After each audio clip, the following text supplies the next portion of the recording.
Assalamualaikum warahmatullahi wabarakatuh.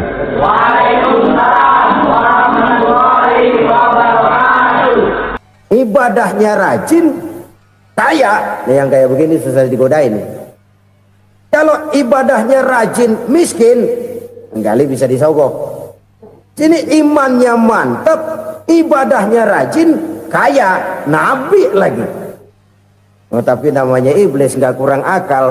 Laporan Tuhan, kenapa Les? Ya ini bahasa saya, bahasa Qurannya sih nggak gitu. Itu hambamu yang namanya Ayub, dia rajin ibadah cuma karena dikasih kaya aja. Coba kasih miskin dia, berhenti dia sembahyang. Ah, kamu bisa aja. Saya tahu Ayub itu hambaku yang ikhlas. Saya buktiin Tuhan, silahkan. Dibuktiinlah, iblis turun ke alam ini. Yang mula-mula dia lakukan, dia rusak sawah ladang Nabi Ayub. Dia binasakan binatang ternak Nabi Ayub. Sehingga dalam waktu singkat, jatuhlah Nabi Ayub dari orang paling kaya jadi orang paling miskin. Beliau masih ibadah di mihrab dalam masjid. Datang iblis. Saudara Ayub, ya, lagi ngapain? Ibadah. Nyembah Allah, nyembah Allah. Oh, percuma. Kenapa? Tuhan yang ente sembah nih, dia udah bikin miskin ente. Sawah ladang ente hancur lebur, binatang ternak binasa. Sekarang ente jadi orang paling miskin. Ngapain nyembah Tuhan kayak begitu? Tekor. Udah berhenti dah ibadah, berhenti ibadah. Ini iblis sama Tuhan laporannya lain, yang dikerjakan kepada Nabi Ayub juga lain. Benar begitu iblis kata Nabi Ayub? Iya. Sawah ladang saya habis, buras. Binatang ternak saya binasa, binasa. Saya miskin, bangpak. Apa jawab Nabi Ayub? Bukan innalillahi, ya, ini hebat. Alhamdulillahillazi a'tani wa akhza minni. Segala puji bagi Allah yang telah memberikan harta kepada saya dan sekarang mengambilnya lagi. Alhamdulillah. Allah yang ngasih, Allah yang ambil. Itu mah urusan Allah. Iblis cuman ibadah jalan terus, sujud lagi Nabi Ayub. Iblis seleher gondok banget. Dasar Nabi nggak mempan dia apa-apain. Miskin malah alhamdulillah. Allah yang ngasih, Allah yang ambil. Jadi kalau kita tidak komit, kita tidak terikat kepada kaya, miskin, senang, susah, apa yang bisa bikin kita susah? Jadikan kekayaan, kemiskinan, jadikan senang, susah sebagai anak buah yang bisa kita atur. Jangan kekayaan ngatur kita, jangan kemiskinan ngatur kita. Kita yang harus mengatur mereka. Senang, susah, kaya, miskin, bahagia, sengsara, jadikan itu anak buah yang bisa kita atur. Kalau sekarang kita kaya, lain saat boleh jadi kita miskin, semiskin-miskinnya. Allah yang ngasih, Allah yang ambil. Tenaga mana yang bisa menghalangi? Ibadah jalan terus. Iblis makin gondok. Dasar Nabi loh. Akhirnya apa? Nabi Ayub dikerjain, diberikan penyakit. Demikian fatal penyakitnya. Bayangin, udah miskin sakit. Masya Allah. Miskin sakit. Sakitnya nggak lama, kira-kira 16 tahun.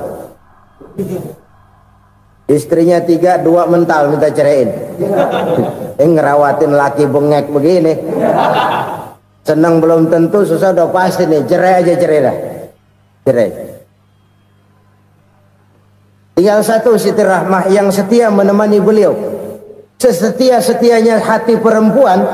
Satu saat Siti Rahmah bilang, "Bang, iya, abang kan Nabi, Bang.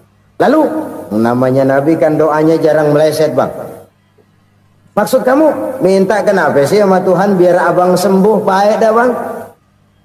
Siti Rahmah, iya. Saya sakit berapa tahun sih dah? 16 tahun, Bang. Sebelum ini saya sehat berapa tahun? Ya kira-kira 60 tahun, Bang. Nah, coba ente banding-bandingin, Rahmah. Saya dikasih sehat 60 tahun, dikasih sakit 16 tahun. Sudah nggak sabar mau doa kepada Allah minta sembuh. Saya malu kepada Allah. diuji dengan yang luar biasa seperti ini, tidak mengganggu stabilitas kehambaannya. Dia tetap menghamba kepada Allah Subhanahu wa ta'ala.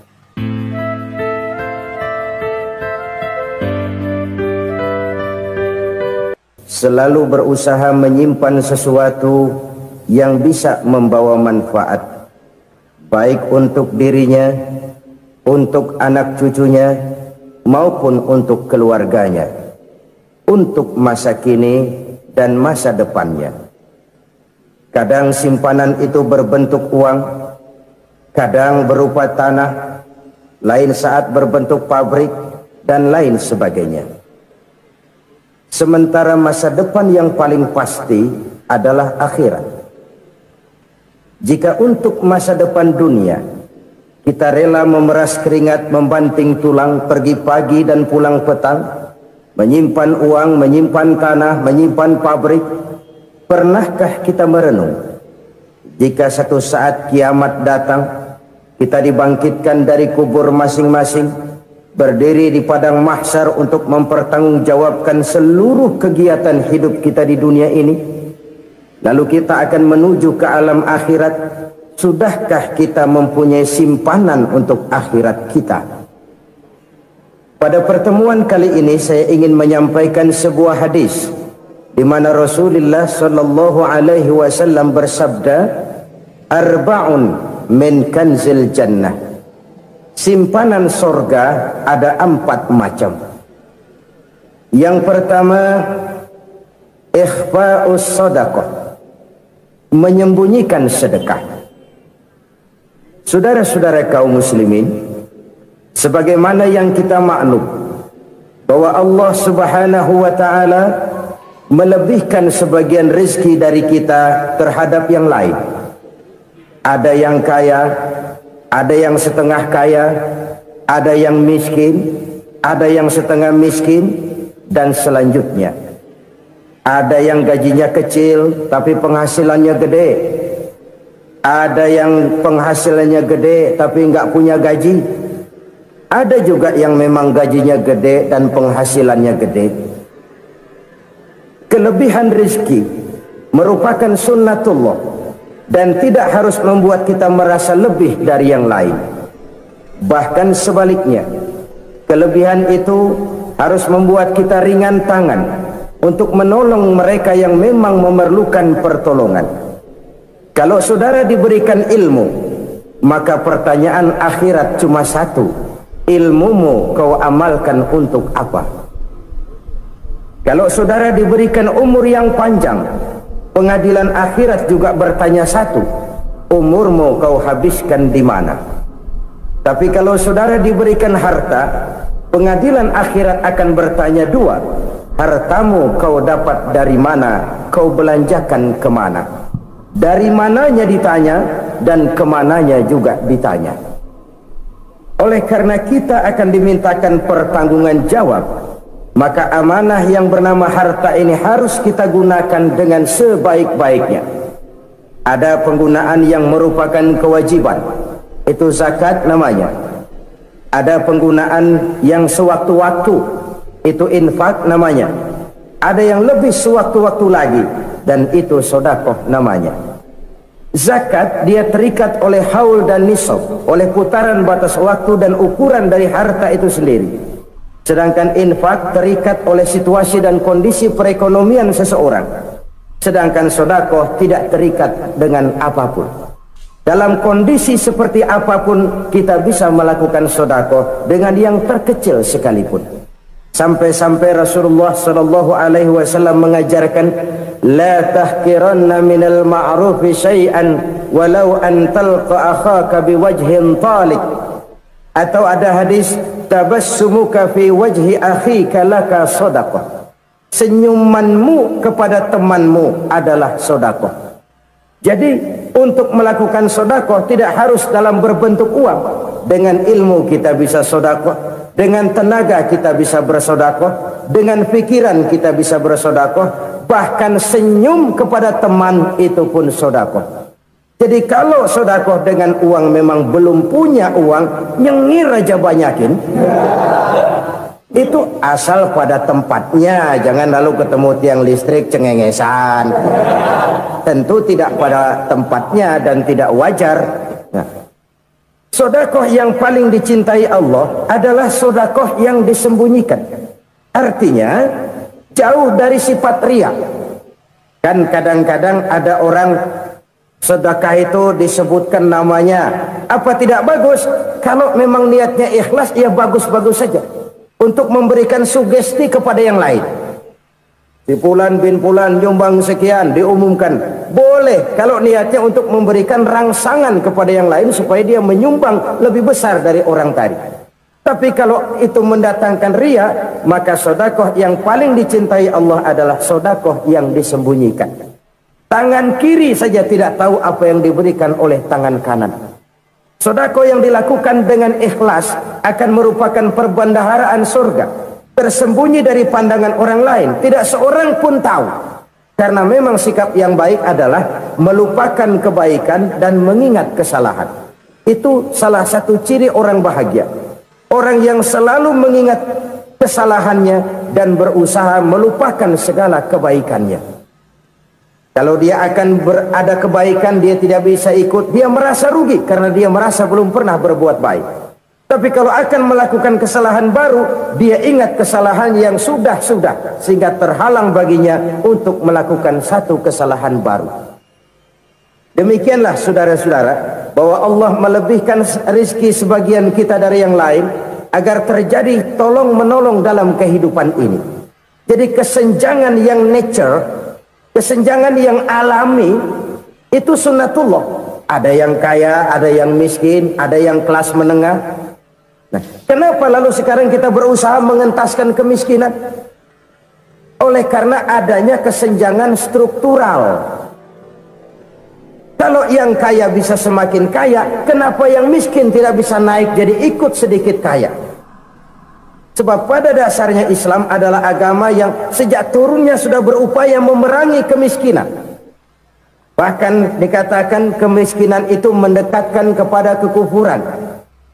Orang kalau miskin udah dekat banget sama kafir. Gampang menjadi kafir.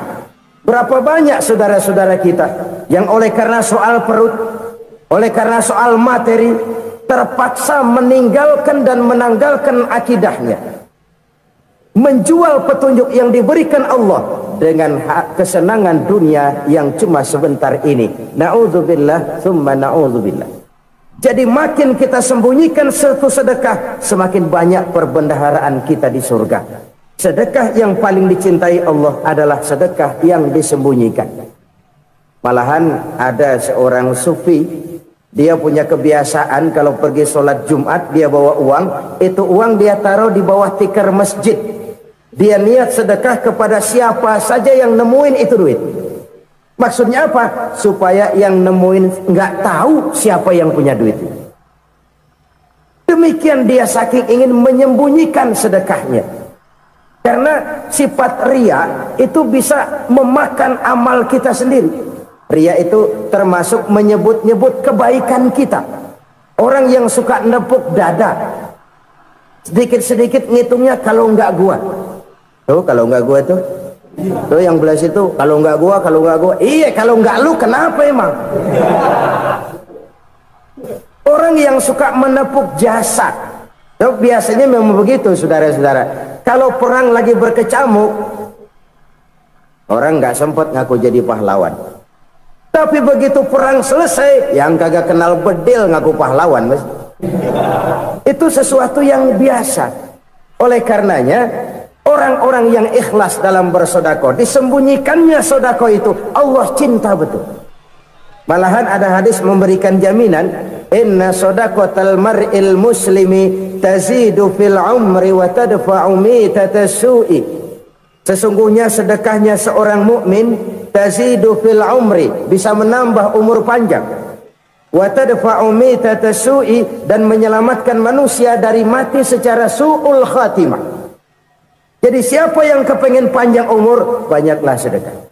Yang bosan hidup, pelit terus. Sedekah menambah panjang umur dan menyelamatkan manusia dari mati secara su'ul khatimah. Pak, katanya umur itu nggak bisa ditambah, nggak bisa dikurangin. Kapan? Kalau ajal sudah datang. Fa idza jaa ajaluhum la yastakhiruna sa'atan wa la yastaqdimun. Kalau ajal datang tidak bisa dimajukan, tidak bisa dimundurkan. Itu kalau ajal sudah datang. Tidak bisa lagi umur ditambah dikurangi, sudah datang. Tapi kalau belum datang, itu kan haknya Allah.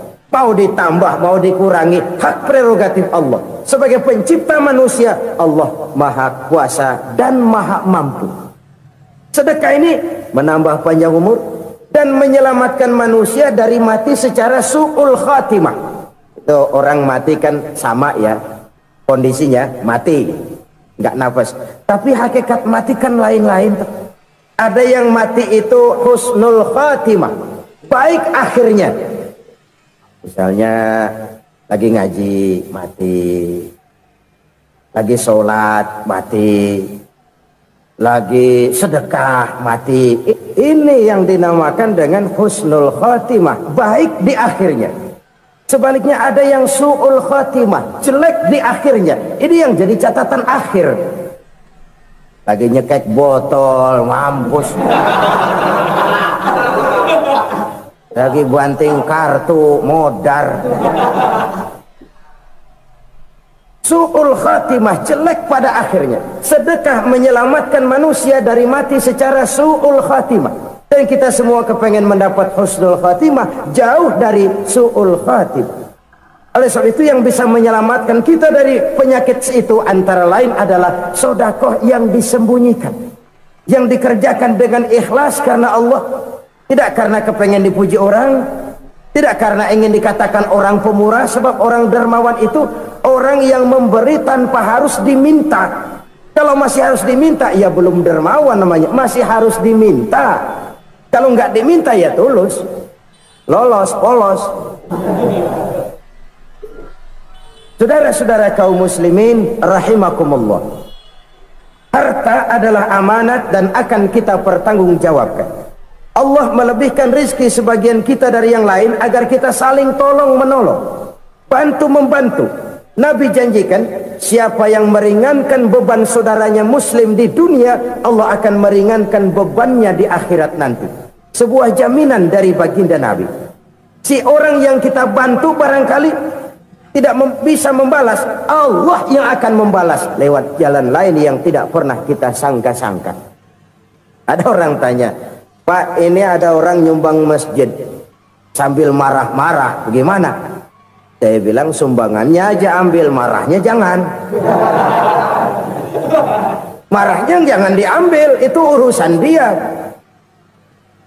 Saudara-saudara kaum muslimin rahimakumullah, umat Islam ini kan umat yang punya potensi besar. Kadang kita merenung, kenapa kadang-kadang pembangunan masjid kok lambat sekali? Kalau hotel hari ini peletakan pertama, bulan depan peresmian. Supermarket hari ini peletakan batu pertama, minggu depan peresmian. Tapi kalau sudah yang namanya masjid, kadang-kadang peletakan batu pertama sekaligus jadi batu terakhir. 3 tahun, 4 tahun, campur nebar jalak di jalanan, duit dijaring kayak ikan sepat. Apa tidak ada orang Islam yang kaya? Banyak. Apa tidak ada pengusaha muslim yang jadi konglomerat? Ada. Lalu yang belum banyak itu yang komit terhadap nilai-nilai agamanya. Akhirnya kita jatuh jadi umat yang lemah. Belum ada pengusaha konglomerat muslim buka pabrik supermi cap bedug misalnya umpamanya atau pabrik kecap cap sorban supaya identitas keislamannya sedikit kelihatan. Kita jatuh jadi umat yang lemah karena potensi tidak terinventarisir dengan baik. Kita ini ibarat kompor yang cuma matengin nasi orang lain. Potensi kita dimanfaatkan oleh orang lain. Ukhuwah Islamiyah kita baru terbatas kepada silaturahmi. Ukhuwah di bidang ekonomi kita lemah, ukhuwah di bidang kebudayaan kita lemah, apalagi ukhuwah di bidang politik kita lebih rapuh lagi. Padahal ukhuwah itu adalah totalitas kehidupan manusia, menyangkut ipolek sosbud. memerlukan nilai-nilai ukhuwah. Jadi oleh karena itu mari kita menyadari di dalam harta kita, walaupun kita yang cari pergi pagi pulang sore peras keringat banting tulang, di sana ada harta anak yatim, di sana ada hak masjid, di sana ada hak pesantren, di sana ada hak jihad. Berbahagialah seseorang apabila dia oleh Allah dijadikan keran itu menyimpan air, tapi tidak untuk dirinya, tapi disalurkannya kepada mereka yang memang memerlukannya. Saudara-saudara kaum muslimin rahimakumullah, ini yang pertama. Jadi perbendaharaan surga adalah menyembunyikan sedekah. Orang lain nggak tahu, kita pun nggak pernah ngitung-ngitung. Kita anggap lewat begitu saja, padahal itu deposit akhirat. Satu. Yang kedua, perbendaharaan surga itu apa? Wa kitmanul musibah, menyembunyikan kesulitan. Kadang orang takut menghadapi kesulitan, tapi makin kita merenung, hidup ini kan sebenarnya urusan. Takut sama urusan ya jangan hidup. Tandanya orang hidup itu kalau punya urusan. Urusan merupakan problem, problem sering menimbulkan kesulitan. Kesulitan bukan untuk ditakuti, tapi untuk diatasi dan dicarikan jalan keluarnya. Siapa sih orangnya yang nggak pernah sulit-sulit? Makin tinggi status sosialnya, makin gede urusannya. Makin tinggi kualitas imannya, makin berat tingkat kesulitannya. Cuma memang yang namanya enak itu seperti pelangi. Biang lala itu nggak pernah di atas kepala kita, di atas kepala orang melulu. Lu sih enak lu, kata kita. Dia juga bilang yang enak kan lu. Pelangi itu nggak pernah di atas kepala kita. Kata tukang beca, aduh enak ya naik Mercy. Kata tukang beca, apa yang di dalam mobil Mercy? Aduh enak bener tukang beca, di jok ngeringkuk ngorok pules bener. Saya kamar pakai AC sejuk, tempat tidur sutra empuk, alga spring bed, kulak kulik nggak bisa pules kalau belum minum Valium, belum tidur. Enak bener tukang beca, di jok ngorok nggak tahu wetan kulon. Si tukang beca bilang yang di Mercy enak, yang di Mercy bilang tukang beca enak. Inilah enak, nggak pernah di atas kepala kita, di atas kepala orang lain melulu enak itu. Nah saudara-saudara, yang merupakan perbendaharaan surga itu orang yang bisa menyembunyikan kesulitan, baik pribadi ataupun rumah tangga. Nih terutama rumah tangga yang jadi soalnya. Kadang-kadang kita ini kalau senang, sebaliknya kalau senang kita diam, kalem aja, cuek. Banyak banget duit kita bawaan, diam aja udah. Malah ketemu orang takut. Tapi begitu susah, sekampung tahu. Padahal Nabi mengajarkan perbendaharaan surga itu menyembunyikan musibah, menyembunyikan kesulitan. Kalau enak, cerita sama orang-orang. Kalau nggak enak, rasain sendiri, tekan sendiri, atasin sendiri. Kita kan sebaliknya, senang kita diam, asal lagi susah, paling tidak kita nyari teman buat cerita kesusahan. Siapa orangnya yang nggak pernah susah? Cuma soalnya bagaimana kita mengatasi kesusahan itu sendiri. Begitu juga misalnya kalau orang sudah berumah tangga, itu orang tuanya harus menjadi tempat dia cerita yang enak-enak saja. Yang nggak enak rasain berdua, selesaikan berdua, atasin berdua. Jangan dibalik. Asal senang diam, giliran susah saja. Maknya laporan. Terbalik. Bisa menjaga security informasi. Maka nama bayam keluar diam, malah seluitan. Enak amat lu makan daging ayam. Security informasi. Saudara-saudara kaum muslimin rahimakumullah, ujian yang terberat itu yang pernah diberikan kepada para nabi, para rasul, para aulia, para ulama. Makin tinggi keimanan, makin berat bentuk kesulitan. Ayo saya kemukakan satu contoh saja. Ada seorang nabi yang kaya, nabi kaya, namanya Nabi Ayub. Iblis kalau orang begini kan teki, ibadahnya rajin, kaya, nih yang kayak begini susah digodain. Kalau ibadahnya rajin, miskin, kali bisa disogok. Sini imannya mantap, ibadahnya rajin, kaya, nabi lagi. Oh, tapi namanya iblis nggak kurang akal, laporan, Tuhan, kenapa Les? Ya ini bahasa saya, bahasa Qurannya sih nggak gitu. Itu hambamu yang namanya Ayub, dia rajin ibadah cuma karena dikasih kaya aja. Coba kasih miskin dia, berhenti dia sembahyang. Ah, kamu bisa aja. Saya tahu Ayub itu hambaku yang ikhlas. Saya buktiin Tuhan, silahkan. Dibuktiin lah, iblis turun ke alam ini. Yang mula-mula dia lakukan, dia rusak sawah ladang Nabi Ayub. Dia binasakan binatang ternak Nabi Ayub. Sehingga dalam waktu singkat, jatuhlah Nabi Ayub dari orang paling kaya jadi orang paling miskin. Beliau masih ibadah di mihrab dalam masjid. Datang iblis. Saudara Ayub, ya, lagi ngapain? Ibadah. Nyembah Allah, nyembah Allah. Oh, percuma. Kenapa? Tuhan yang ente sembah nih, dia udah bikin miskin ente. Sawah ladang ente hancur lebur, binatang ternak binasa. Sekarang ente jadi orang paling miskin. Ngapain nyembah Tuhan kayak begitu? Tekor. Udah berhenti dah ibadah, berhenti ibadah. Ini iblis sama Tuhan laporannya lain, yang dikerjakan kepada Nabi Ayub juga lain. Benar begitu iblis kata Nabi Ayub? Iya, sawah ladang saya habis, buras. Binatang ternak saya binasa, binasa. Saya miskin, bangpak. Apa jawab Nabi Ayub? Bukan innalillahi, ya ini hebat. Alhamdulillahillazi a'tani wa akhza minni. Segala puji bagi Allah yang telah memberikan harta kepada saya dan sekarang mengambilnya lagi. Alhamdulillah. Allah yang ngasih, Allah yang ambil. Itu mah urusan Allah. Iblis cuman ibadah jalan terus, sujud lagi Nabi Ayub. Iblis seleher gondok banget. Dasar Nabi nggak mempan dia apa-apain. Miskin malah alhamdulillah. Allah yang ngasih, Allah yang ngambil. Jadi kalau kita tidak komit, kita tidak terikat kepada kaya, miskin, senang, susah, apa yang bisa bikin kita susah? Jadikan kekayaan, kemiskinan, jadikan senang, susah sebagai anak buah yang bisa kita atur. Jangan kekayaan ngatur kita, jangan kemiskinan ngatur kita. Kita yang harus mengatur mereka.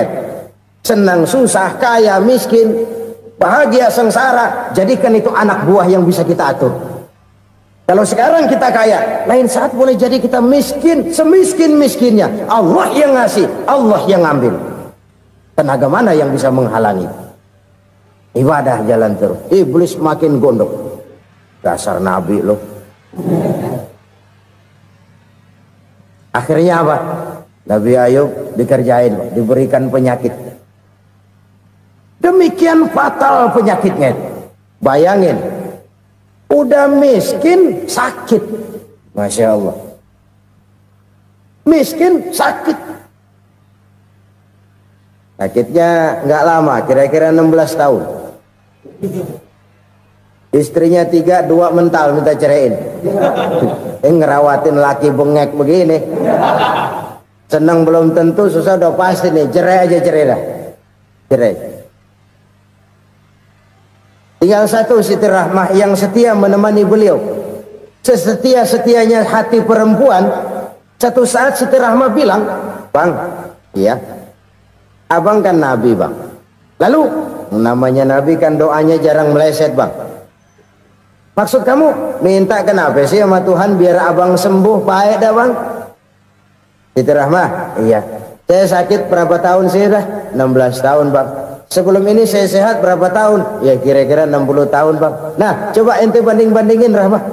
Saya dikasih sehat 60 tahun, dikasih sakit 16 tahun. Sudah nggak sabar mau doa kepada Allah minta sembuh. Saya malu kepada Allah.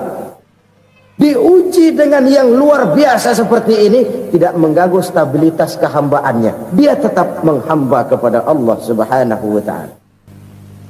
Saudara-saudara kaum muslimin rahimakumullah, Kunci menghadapi kesulitan itu apa? Allah jelaskan dalam satu ayat, wa basyiris sabirin alladzina iza asabathum musibah qalu inna lillahi wa inna ilaihi raji'un. Gembirakan orang-orang yang sabar. Siapa mereka itu? Yang apabila mendapat musibah mereka kembali kepada keyakinan dasar, segalanya dari Allah dan segalanya akan kembali kepada Allah. Ini konsepsi dasar dari sikap muslim dalam menghadapi berbagai kesulitan. Segalanya dari Allah, segalanya akan kembali kepada Allah. Kalau ini sudah kondisi dasarnya, maka kita akan lapang menghadapi kenyataan bagaimanapun pahitnya. Apakah itu namanya miskin, apakah itu namanya sakit, bahkan maut sekalipun. Maut sekalipun. Segalanya dari Allah, segalanya akan kembali kepada Allah. Ini sikap hidup, bukan sekedar ucapan. Kita kadang-kadang menjadikannya sebagai ucapan. Mulutnya sih nggak berhenti, innalillahi wa inna ilaihi raji'un, tapi nangisnya terus gerung-gerungan. Bukan itu, ini kesadaran moral. Kalau segalanya dari Allah, segalanya kembali kepada Allah, kan sebenarnya cuma nunggu giliran. Hari ini saya nyembayangin dia, entah hari apa saya disembayangin orang. Hari ini saya antar dia ke kubur, entah hari apa orang nganterin saya ke kubur. Hari ini saya tahlilkan dia, entah nanti kapan orang tahlilkan saya. Segalanya dari Allah, segalanya akan kembali juga kepada Allah. Oleh sebab itu saudara-saudara, kesulitan bukan untuk ditakuti. Kesulitan justru untuk diatasi, dicarikan jalan keluarnya. Dan tidak ada orang yang tidak pernah mendapat kesulitan. Tidak ada. Semakin tinggi status sosial, semakin tinggi kualitas keimanan, semakin besar juga tingkat kesulitan. Hanya saja bagaimana cara kita mengatasinya. Dan Al-Quran menyatakan, inna ma'al usri yusra. Di balik kesulitan itu pasti ada kemudahan. Roda itu berputar. Karena itu Rasulullah sallallahu alaihi wasallam mengingatkan kepada kita, ta'arraf ilallahi firraha ya'rifka fisyiddah. Ingatlah kepada Allah di waktu kamu senang, supaya Allah ingat kepada kamu di waktu kamu susah. Kalau waktu senang kita ingat kepada Allah, kita susah, Allah tidak akan meninggalkan kita.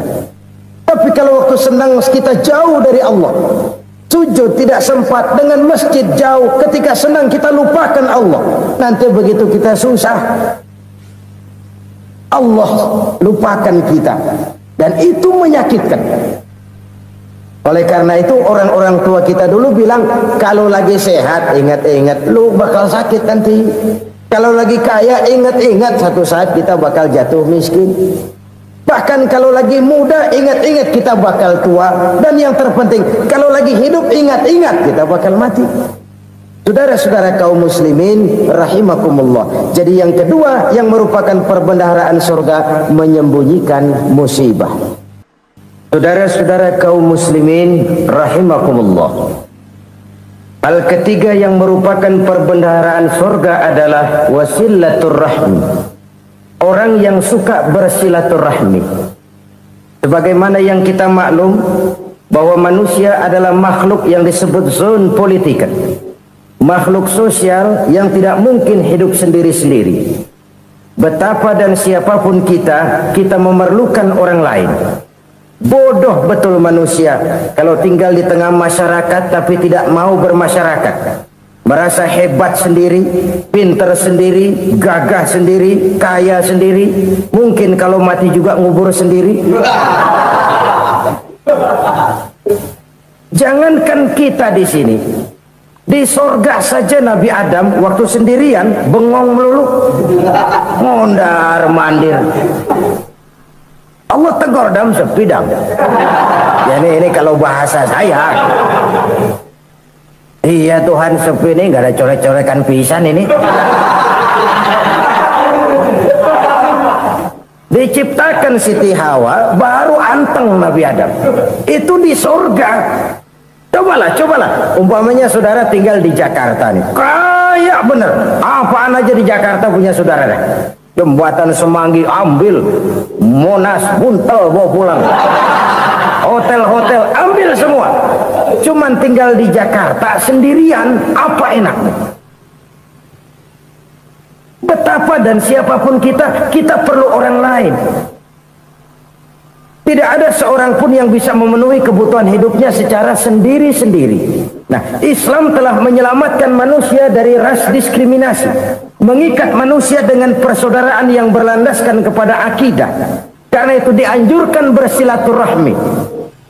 Bahkan Nabi menyatakan, man arada ayyubsata lahu fi rizqihi wa yunsa'a fi atharihi falyasil rahimah. Siapa yang kepengen diluaskan rezekinya dan dipanjangkan usianya, banyaklah ia bersilaturahmi. Siapa yang kepengen dimudahkan rezekinya, hendaknya ia banyak bersilaturahmi. Kalau banyak teman, kesulitan kan paling tidak ada tempat cerita. Udah susah sendirian, kita pikirin diri, nggak ada tempat tukar pikiran. Cepet banget sama bengek. Dilawan sendiri. Nah, secara makro kita bisa berkata, tidak mungkin ada kemenangan kalau tidak ada kekuatan. Tidak ada kekuatan kalau tidak ada kesatuan dan persatuan. Tidak mungkin ada kesatuan dan persatuan tanpa semangat silaturahmi. Kalau umat Islam mau menang, dia harus kuat. Kalau umat Islam mau kuat, dia harus bersatu. Kalau umat Islam mau bersatu, dia harus membudayakan silaturahmi ini. Bahkan sampai-sampai kata Nabi, kalau bisa cari nilai tambah. Apa? Silman qata'ak. Bersilaturahmilah kau kepada orang yang marah denganmu. Masya Allah, indahnya ajaran agama kita. Orang yang marah pun kepada kita, kata Nabi, kalau bisa bersilaturahmilah kepadanya, kepada orang yang marah itu. Di situ nilai tambah. Cuman jujur nih hadis, ngucapinnya gampang, ngamalinnya yang berat banget. Orang marah sama kita, kita disuruh silaturahmi, ada apa malu? Lu marah, ada gua marahan lagi, tunggu pikirin. Saudara-saudara kaum muslimin rahimakumullah. Tapi ini yang diajarkan, bahkan ini yang dicontohkan oleh baginda Rasul. Bagaimana begitu mudah, misalnya satu saat Abu Jahal ini ngatur strategi bagaimana bikin Muhammad celaka. Dia gali lubang di depan tempat tidurnya. Dia tutupin daun korma. Terus dia panggil seseorang, ke sini. Kasih tahu Muhammad, pamannya sakit keras, minta ditengokin. Berangkat orang ini ke sana. Muhammad, labbaik. Pamanmu sakit keras, dia minta ditengokin. Baik, saya akan datang menjenguk beliau. Berangkatlah Nabi ke rumah Abu Jahal tanpa prasangka apapun. Abu Jahal udah pasang setil, selimut 3 rangkap setengah dipakai, persis kayak orang meriang. Tapi sembari ngintip dari balik selimut, begitu Muhammad buka pintu, nah masuk perangkap nih. Muhammad jalan menuju tempat pembaringan. Makin lama makin dekat, makin lama makin dekat, makin dekat ke lubang yang dipasang oleh Abu Jahal itu. Dalam hati Abu Jahal, terus dah jatuh, mampus dah lo ini. Mampus lo hari ini nih. Apa yang terjadi? Malaikat Jibril datang. Muhammad, pamanmu cuma pura-pura sakit. Di depan tempat tidurnya ada lubang perangkap supaya kamu jatuh ke situ. Sudah, kamu pulang. Balik kanan Nabi. Sudah hampir jatuh ke lubang, balik kanan, pulang. Bayangin kecewanya Abu Jahal. Muhammad dikit lagi, Muhammad dikit lagi. Enggak paman, saya pulang aja. Emosi bangun dari tempat tidur, enggak sadar kalau lagi pura-pura sakit. Lompat ngejar Nabi, dia lupa dengan lubang yang dia gali. Pusrak, nyemplung sendiri ke dalam lubang.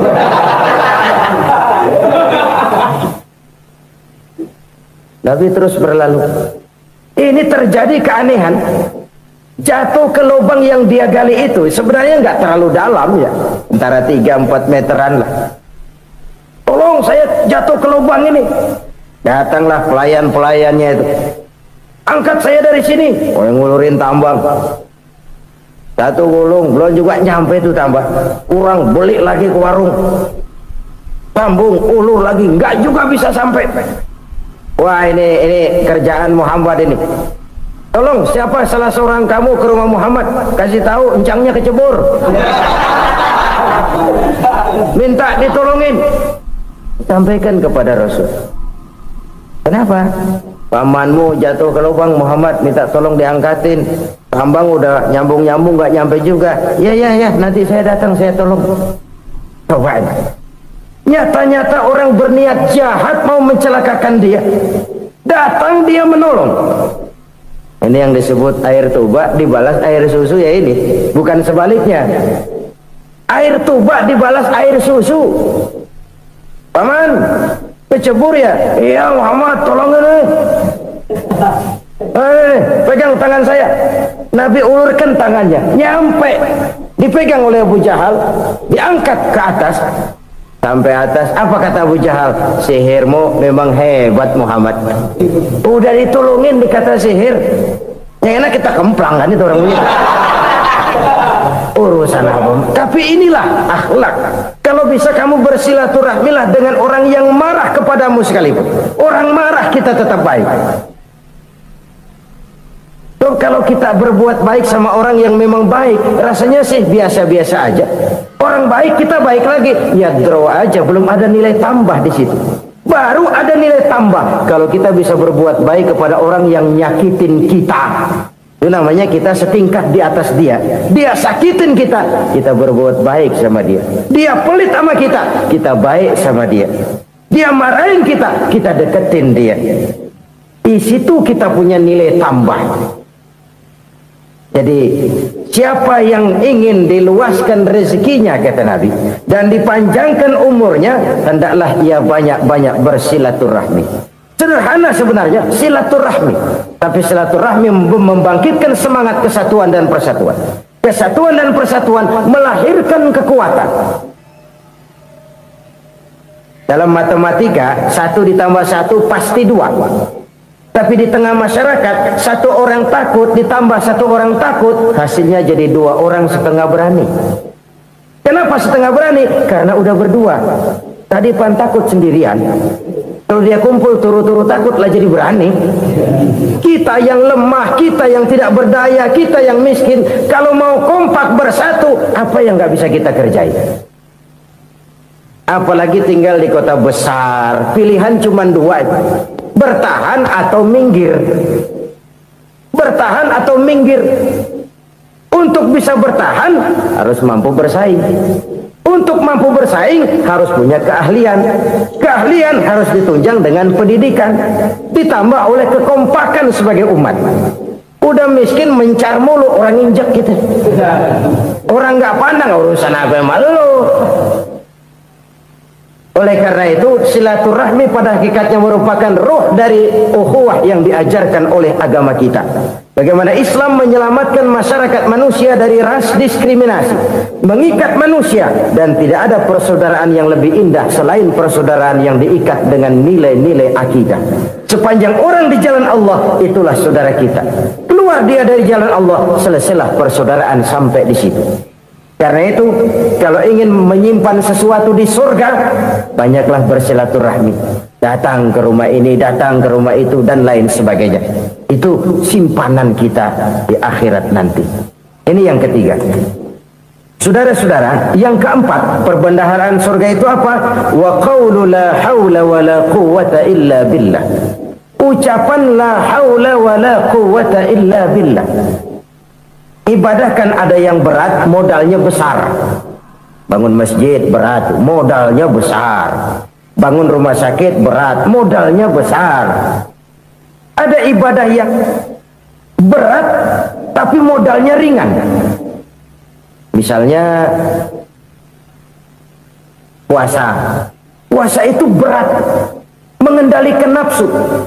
Kalau sekedar nggak makan, nggak minum sih enteng. Mengendalikan nafsu. Itu jihad terbesar, tapi kan modalnya ringan, cuma niat saja. Ini ibadah berat, modalnya ringan. Ada ibadah yang ringan, modalnya juga enteng. Seperti termasuk ucapan la haula wa la quwwata illa billah. Tanpa sadar, la haula wa la quwwata illa billah. Nyelengin tuh di surga. Nyelengin, kita nggak terasa. Nyelengin simpenan akhirat. La haula wa la quwwata illa billah. Nyimpan lagi. Kaget, la haula wala quwata illa billah, nyimpan lagi banyak simpanan. Walaupun sebenarnya yang dimaksud di sini adalah kesadaran batin bahwa tidak ada daya dan kekuatan kecuali Allah. Itu intinya.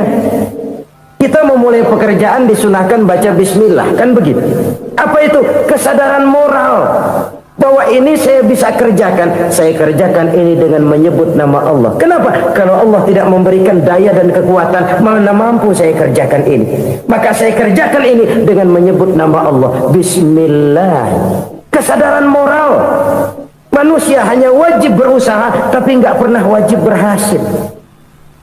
Banyak hal-hal yang kalau kita renungkan secara rasio nggak mungkin, tapi jadi kenyataan. La haula wala quwata illa billah. Tidak ada daya dan kekuatan kecuali bagi Allah semata-mata. Kesadaran moral akan kelemahan dan keterbatasan makhluk bernama manusia. Kadang kita kagum dengan otak, tapi kita sering lupa sama yang bikin otak. Padahal bagaimanapun hebatnya otak, yang bikin otak pasti lebih hebat dari otak. Nggak percaya, silahkan otak-otakan. Inilah kecenderungan. Kita kagum dengan pesawat-pesawat mutakhir, bukan main besi gede banget terbang itu. Alangkah hebatnya. Lalu apa yang bikin otak tidak lebih hebat dari itu semua? Kita puji laut, apa yang bikin laut tidak lebih hebat dari laut itu? La haula wala quwata illa billah. Tidak ada daya dan kekuatan kecuali Allah. Apa yang bisa kita lakukan kalau tidak karena daya dan kemampuan yang diberikan oleh Allah kepada kita? Lahirlah sikap tawadu, rendah hati, tidak melonjak menjadi angkuh dan sombong, sadar akan kelemahan dan keterbatasan diri. Sebagai makhluk yang diciptakan oleh Allah Subhanahu wa taala. Jadi satu sisi ini ucapan yang berpahala, la haula, jadi wiridan. Pada sisi lain ini kesadaran moral, sikap mental, kesadaran batin bahwa yang punya daya dan kekuatan itu cuma Allah. Kita nggak pantas untuk sombong. Sebab sombong itu pakaiannya Allah. Kita nggak sedang pakai pakaian Allah, kegedean. Dan makin kita renungi, makin terbentur. Apa sih yang bisa kita sombongin? Kita mau sombong apa? Kaya? Pintar? Itu kan semua relatif. Di atas langit masih ada langit lagi. Jadi oleh karenanya, marilah kita menyadari. Manusia hanya wajib berusaha, tapi tidak pernah wajib berhasil. Yang berusaha saja tidak wajib berhasil, apalagi yang tidak berusaha. Islam bukan agama orang pemalas yang selesai sholat lalu endelohom, nggelenggem ayem-ayem. Tapi Islam bukan agama orang sombong yang setelah berusaha lalu tidak memerlukan Allah. Kita bisa saja bikin proyeksi, tahun sekian kita bakal panen besar menurut perhitungan otak. Tapi ada kejadian lain. Apa? Tikus ngambek. Habis itu dimakanin tikus, panen gagal. Proyeksi rasional gagal oleh tikus-tikus yang ngambek itu. Bisa saja terjadi. Tahun depan kita panen besar, urung. Kenapa? Musim panas panjang. Lalu sekarang ini koran-koran bikin berita musim mengalami penyelewengan. Bukan cuma manusia yang nyeleweng sekarang. Musim pakai nyeleweng. Mestinya kan musim hujan udah selesai, masih hujan-hujan juga. Musim. Nah sekarang kita boleh bikin proyeksi, kita bakal panen besar. Tahu-tahu musim panas panjang, sawah retak, air kering. Cari teknokrat yang paling botak, suruh pendekin tuh musim panas. La haula wala quwata illa billah. Inilah kesadaran moral. Saudara, saya teringat satu saat ada seorang konglomerat. Umurnya ya kira-kira 70-an. Satu saat dia ditanya oleh wartawan, "Pak, umur Bapak berapa sih?" "Ya paling 10 tahun." 10 tahun? 10 tahun? Anak Bapak berapa orang? Satu saja? Satu. Harta Bapak berapa? Ya paling-paling bangsa 7 juta kali. 7 juta? Iya. Pak, kenapa Bapak bohongi saya? Bapak punya buku biografi. Koran-koran, majalah-majalah banyak memuat cerita riwayat hidup Bapak. Saya tahu umur Bapak 70. Kenapa bilang cuma 7 tahun? Saya tahu anak Bapak 8. Kenapa cuma bilang 1? Saya tahu harta Bapak miliaran, mungkin triliunan. Pabrik di mana-mana, bank di mana-mana. Kenapa bilang uang Bapak cuma 7 juta? Nah, kata si konglomerat tadi, kamu benar nak, kamu benar. Umur saya kalau jumlahnya memang 70 nak. Cuman ingat-ingat saya, baru 7 tahun terakhir ini saya sujud. Baru 7 tahun terakhir ini saya berusaha dekat dengan Allah. Saya laksanakan perintahnya, saya jauhi larangannya. 7 tahun inilah rasanya yang ada nilainya di hadapan Allah. Yang 63 tahun matong, kelabu, kelem umur gue. Habis untuk maksiat, untuk munkarat. Maka ketika ditanya tadi, umur saya 7 tahun itu. Oh begitu Pak. Oh iya. Lalu anak Pak, anak Bapak kan 8. Kenapa bilang cuma 1? Nah, kalau jumlah hitungannya memang anak saya 8. Tapi dari 8 orang ini rasanya cuma 1 nih yang bakal jadi buah hati, belahan jantung, pelanjut cerita, penerus sejarah, bakal jadi anak soleh yang akan mendoakan saya. Cuman 1 rasanya anak saya ini yang bakal jadi buah hati saya, besar-besaran saya, yang akan mendoakan di kubur saya, yang akan mendoakan di akhirat saya. Yang 7 orang mana, Masya Allah, yang 1 tenggeng, yang 1 nyekek botol mulu, yang 1 nggak karu-karuan. Makanya saya bilang 1 anak saya yang akan bisa mendoakan saya. Oh begitu Pak. Iya. Nah, harta Pak, harta Bapak kan triliunan. Pabrik Bapak di mana-mana. Uang Bapak hampir di tiap bank-bank besar. Kenapa bilang cuma 7 juta? Betul kau nak. Harta saya kalau jumlahnya memang miliaran, triliunan mungkin. Tapi yang saya ingat baru 7 juta tuh yang saya belanjakan di jalan Allah. Saya nyumbang masjid, saya santuni yatim piatu, saya bantu pembangunan pesantren, saya bantu pembangunan rumah sakit Islam. Itu yang akan saya bawa pulang ke akhirat, yang 7 juta itu. Yang triliunan itu nanti akan diperebutkan oleh anak-anak saya sebagai waris saya. Jadi harta saya 7 juta itu yang bakal nemenin saya di akhirat, yang akan saya bawa pulang jadi teman saya. Saudara-saudara kaum muslimin, jangan-jangan orang tua itu adalah kita-kita ini. Jangan-jangan kita-kita ini adalah orang tua itu. Jangan-jangan itu potret dari diri kita masing-masing. Dari sekian umur yang diberikan Allah, berapa tahun yang ada nilainya di hadapan Allah? Dari sekian anak-anak yang merupakan amanah, berapa yang akan mendoakan kita sebagai orang tuanya menjadi anak soleh? Dari sekian banyak harta yang diberikan Allah, berapa yang akan kita bawa pulang menghadapnya nanti, yang kita belanjakan di jalan Allah? Ini sebuah potret kehidupan. Karena itu kita kembali kepada la haula wa la quwwata illa billah. Kita wajib berusaha, kita wajib berikhtiar. Selebihnya segala daya dan kekuatan hanya milik Allah saja semata-mata. Satu kesadaran batin dari setiap pribadi muslim. Setelah ia berusaha dan berikhtiar, ia menyerahkannya kepada Allah Subhanahu wa ta'ala. Jadi satu sisi ini merupakan wiridan ucapan yang mengandung pahala, pada sisi lain ini merupakan sikap batin dari seorang muslim di dalam ia menghadapi realitas kehidupan ini. Saudara-saudara kaum muslimin rahimakumullah, kalau ini kita jadikan satu basis kehidupan, maka ini akan menyelamatkan manusia dari kemungkinan tergelincir menjadi orang yang lupa diri dan lupa darat. Sebab itu Imamul Ghazali berpesan, jaddidis safinah fa innal bahra amiq wa khuziz zad fa inna safara ba'id wa khaffifil hamla fa innal hamla sadid. Perbarui selalu kapalmu karena lautan sangat dalam. Bawa bekal yang banyak karena perjalanan ini sangat jauh. Ringankan beban karena kebanyakan beban akan menyakitkan. Alangkah indah kalimat ini, alangkah dalam makna yang terkandung di sana. Perbarui selalu kapalmu karena lautan sangat dalam. Apa artinya ini? Jaga mentalmu baik-baik, pelihara imanmu baik-baik, karena hidup penuh cobaan seperti lautan. Kita kalau berlayar di lautan kan kadang-kadang tenang, angin bertiup sepoi-sepoi basah.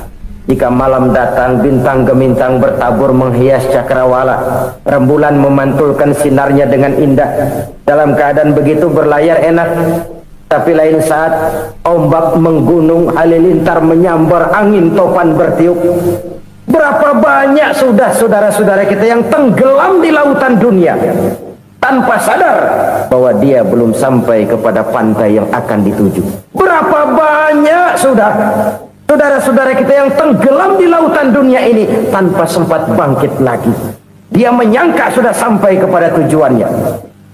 Hati-hati kapal jangan sampai bocor karena lautan sangat dalam. Iman ini jaga baik-baik karena hidup penuh dengan ujian.